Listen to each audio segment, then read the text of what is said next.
नमस्कार दोस्तों, news TV में वापस एक बार आपका स्वागत है। कुछ सेकंड्स पहले भारत राजवानी और हमें ज्वाइन किया है सोनिया धामी मैडम ने, जो एनसीपी की जनरल सेक्रेटरी महाराष्ट्र लेवल पे हैं। Correct me if I am wrong ma'am, कहीं भी अगर मुझसे कुछ गलती हो जाए तो आप मुझे करेक्ट कर सकती हैं। तो एनसीपी की सीनियर लीडर मैं कहूँगा, senior leader mister Bharat Rajwani भी हैं, तो दोनों साथ में बैठे हैं। अच्छा है, बहुत ज़्यादा क्लैरिफिकेशन मिलने के चांसेस हैं।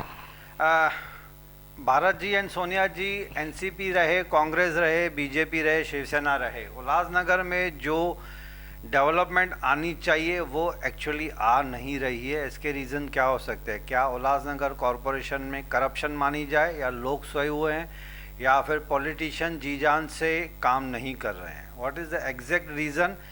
अगर मैं इसकी कंपैरिजन मुंबई, नवी मुंबई या फिर थाना से भी करूं, तो उल्लासनगर में being a rich community, Sindhi सा रिच कम्युनिटी माने जाते हैं, घर घर अच्छे बने हुए हैं, बिल्डिंग्स बाहर से अभी भी भंगार है, अंदर घर जाओ तो एसी, इंटीरियर सब कुछ बना हुआ है, रोड्स तो कुछ बोलो ही मत आप।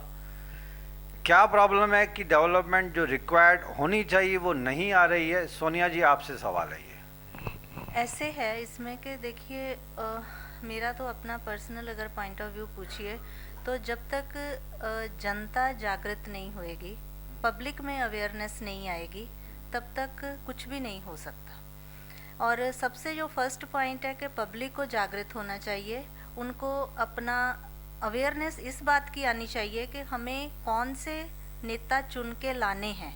क्योंकि जैसे आपने क्वेश्चन पूछने से पहले ही बहुत अच्छे से एक्सप्लेन किया कि उल्लासनगर की आज तक डेवलपमेंट कहीं दिखी नहीं है कंपैरेटिवली नवी मुंबई या मुंबई के मुताबिक। तो मैं उल्लासनगर की ये प्यारी जनता को पहले तो ये बोलना चाहूँगी कि अभी भी चुनाव सर पे हैं, तो आप अपनी जागृतिकता का प्रतीक देते हुए कम से कम अपनी अवेयरनेस को उजागर कीजिए।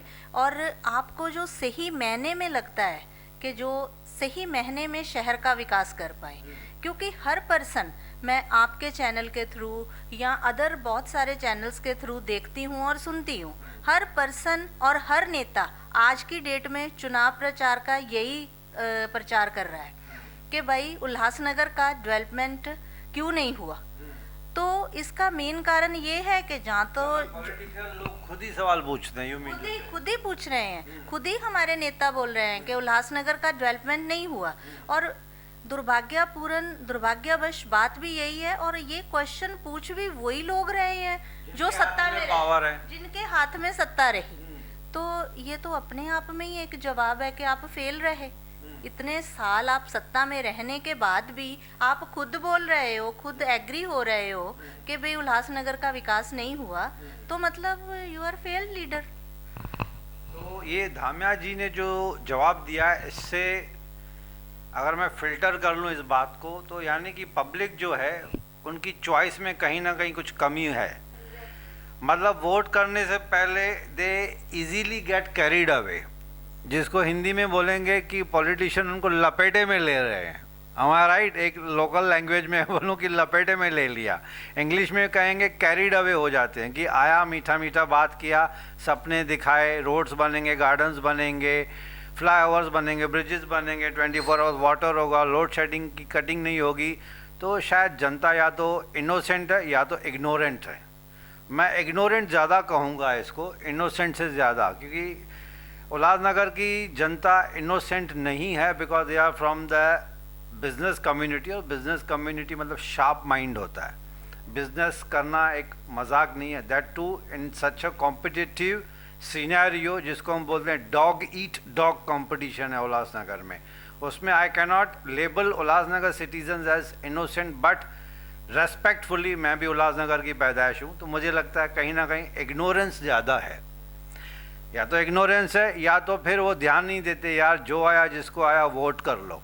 या तो फिर ऐसा हो सकता है कि मिस्टर ए आया, सपने दिखाए, दे दिया वोट, 5 साल तक उसको झेलना है, फिर गालियां देनी है, उसके पीठ पीछे कुछ बात करनी है, लेकिन मुंह पे हाथ जोड़ना है। सामने से भी हाथ जोड़े जाते हैं, यहाँ से भी हाथ जोड़े जाते हैं, लेकिन काम कुछ होता नहीं है।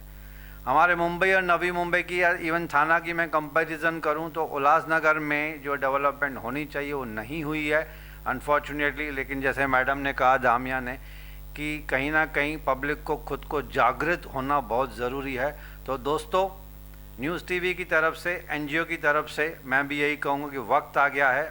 If you want development, then vote करने से पहले 1000 बार आप सोचिए आप किसको वोट कर रहे हैं। अगर आपको अच्छा लग रहा है तो वोट कीजिए, अगर आपकी जजमेंट गलत हो गई तो 5 साल आपको फिर झेलना ही पड़ेगा।